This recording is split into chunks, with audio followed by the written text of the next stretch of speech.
한양대 모두가 가고 싶은 대학인 만큼 경쟁이 정말 치열한 곳이죠. 그만큼 전략적으로 준비해야 합격 확률을 높일 수 있습니다. 이번 영상에선 한양대 편입 출제 경향 및 최근 3개년 동안 경쟁률이 가장 높은 학과, 낮은 학과를 각 정리했습니다. 추상적으로 개념 중요하다, 이론 숙지해라, 이런 뻔한 내용이 아니니 합격이 간절하신 분들은 꼭 끝까지 시청하셔서 결과 얻길 바랍니다.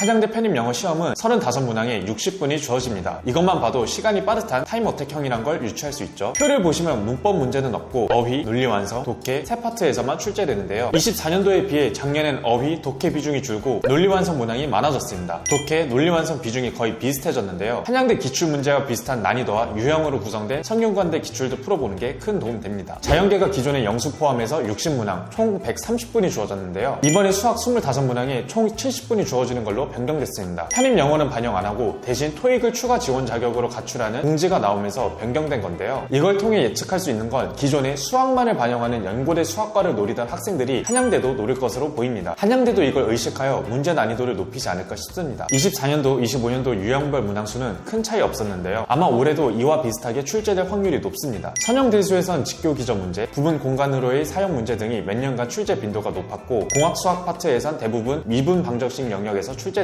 특히 베셀함수나 르장드르 방정식 등 잘 다루지 않는 미분 방정식의 해법을 알아둘 필요가 있어요. 한양대 편입 수학은 계산량이 많고 복잡하다는 특징이 있는데 여기에 더해 학습 범위 또한 넓게 가져가 해서 높은 난이도를 자랑합니다. 특이과 분해는 10년 만에 편입 수학 시험에 다시 출제되었고 일반적인 커리큘럼 내에서 다루지 않는 내용인데 출제되었습니다. 계수감소법 문제도 거의 5년간 출제가 없었는데 이번에 새롭게 나와 많은 수험생들을 당황시켰습니다. 이런 이유 때문에 학습 범위 또한 다각화해야 한다는 평이 많은데요. 방법만 알아두면 계산 자체는 어렵지 않으므로 고득점을 원하는 분들은 챙겨주시기 바랍니다. 출제 경향 통해 어떻게 공부할지 방향성이 잡히셨을 텐데요. 더 나아가 원서 접수 전략에도 도움될 만한 경쟁률에 대해서도 알려드릴게요. 최근 3개년 경쟁률 높은 학과, 낮은 학과 정리했습니다. 인문계, 자연계, 일반 편입, 학사 편입으로 나눴으니 해당되는 파트만 보시면 되겠습니다. 먼저 경쟁률이 높은 학과입니다. 인문계 일반 편입 23년 철학과 209대1, 중어중문학과 174대1, 미디어 커뮤니케이션 학과 146대1, 24년 철학과 125대1, 연극영화학과 118대1, 관광학부 110대1, 25년 연극영화학과 130대1, 사학과 104대1, 관광학부 103대1. 다음은 인문계 학사 편입입니다. 23년 중어중문학과 63대1, 관광학부 50대1, 사회학과 48대1, 24년 간호학과 38대1, 실내건축디자인학과 34대1, 국어국문학과 33대1, 25년 관광학부 74대1, 국어국문학과 72대1, 중어중문학과 71대1. 같은 인문계더라도 일반, 학사 차이가 큰 게 확 체감되시죠? 일반은 경쟁률이 100대가 훌쩍 넘어가는데 학사는 평균 50대 1 수준으로 확 떨어집니다. 그래서 인문계 준비하시는 분들은 가능하다면 학사 편입으로 지원하라는 얘기가 이런 이유 때문입니다. 인문계 일반 편입은 경쟁이 너무 치열해요. 다음으로 자연계 일반 편입입니다. 23년 건축학부 26.5대 1, 식품영양학과 21대 1, 원자력공학과 17대 1, 24년 건축학부 48대 1, 간호학과 38대 1, 수학과 32대 1, 25년 정보시스템학과 63대 1, 화학과 39.67대 1, 물리학과 38.5대 1. 확실히 자연계는 일반 편입이더라도 인문계에 비해 경쟁률이 크게 높다는 느낌은 들지 않아요. 다음은 자연계 학사 편입입니다. 23년 유기나노공학과 22대 1, 생명과학과 18대 1, 건축학부 16대 1, 24년 데이터 사이언스 전공 20대 1, 산업공학과 19대 1, 건축학부 15대 1, 25년 정보시스템학과 39대 1, 생명과학과 32대 1, 산업공학과 30대 1. 여기까지 경쟁률 높은 학과들 정리했습니다. 다음으로 경쟁률 낮은 학과들입니다. 인문계 일반 편입 23년 간호학과 60대 1, 경제금융학부 108.5대 1, 파이낸스 경영학과 110.5대 1, 24년 간호학과 38대 1, 건축학부 48대 1, 파이낸스 경영학과 56.5대 1, 25년 영어영문학과 56.2대 1, 국제학부 58.5대 1, 파이낸스 경영학과 59.5대 1. 다음은 인문계 학사 편입입니다. 23년 경영학부 23.5대 1, 영어영문학과 26.5대 1, 경제금융학부 26.72대 1, 24년 경영학부 20.38대 1, 경제금융학부 21대 1, 영어영문학과 21.5대 1, 25년 경영학부 36.63대 1, 경제금융학부 34.75대 1, 영어영문학과 37.5대 1. 같은 학과들끼리 순위만 달라지면서 계속 나타납니다. 경쟁률은 낮으나 입결 높은 학과들이니 참고해주세요. 다음은 자연계 일반 편입입니다. 23년 수학과 8.75대 1, 에너지공학과 9.75대 1, 신소재공학부 10대 1, 24년 미래자동차공학과 14.27대 1, 데이터 사이언스 전공 16.75대 1, 전기공학 전공 17.2대 1, 25년 건축공학과 19.5대 1, 전기공학 전공 19.75대 1, 수학과 21대 1. 해가 지날수록 전체적으로 경쟁률이 경쟁률 증가하는 추세입니다. 아마 올해도 20대 1에 근접하지 않을까 예상돼요. 마지막으로 자연계 학사 편입입니다. 23년 화학공학과 6.5대 1, 수학과 건축공학부 8대 1, 건설환경공학과 신소재공학부 9대 1, 24년 도시공학과 8대 1, 전기공학 전공, 물리학과 기계공학부 9대 1, 건설환경공학과 10대 1, 25년 기계공학부 15.6대 1, 전기공학 전공 16.5대 1, 도시공학과 17대 1. 학사 편입도 마찬가지로 경쟁률이 오르고 있습니다. 경쟁률만 놓고 보면 일반 편입과 큰 차이 없는데요. 다만 합격 컷이 학사가 더 낮은 편이니 경쟁률 별 차이 없다고 일반만 생각하지 말고 여건 된다면 학사로 노리시기 바랍니다. 여기까지 하연대 편입 출제 경향부터 경쟁률까지 모두 다뤘습니다. 최근 전형이 변경됨에 따라 자연계는 전년도보다 더욱 많은 학생들이 지원할 것으로 보이는데요. 여기서 남들과는 다른 차별화 전략을 생각할 수 있는 건 2단계에서 반영하는 서류 평가를 노리는 겁니다. 필기 성적 중요한 건 다들 누구나 잘 알고 있어요. 상위권으로 갈수록 동점대가 많아지는데 이때 확실히 승기를 잡는 건 서류입니다. 7월달인 지금이 학업계획서 준비하기 가장 적절한 시기인데요. 미루면 나중엔 기출풀이 하느라 정신없어서 서류 챙기기 어렵습니다. 꼭 미리 준비하셔서 남들보다 유리한 포지션을 가지시길 바랍니다. 서류 준비가 어려운 분들은 아래 고정 댓글 통해 도움받을 수 있으니 참고해주세요. 이상으로 마치겠습니다. 감사합니다.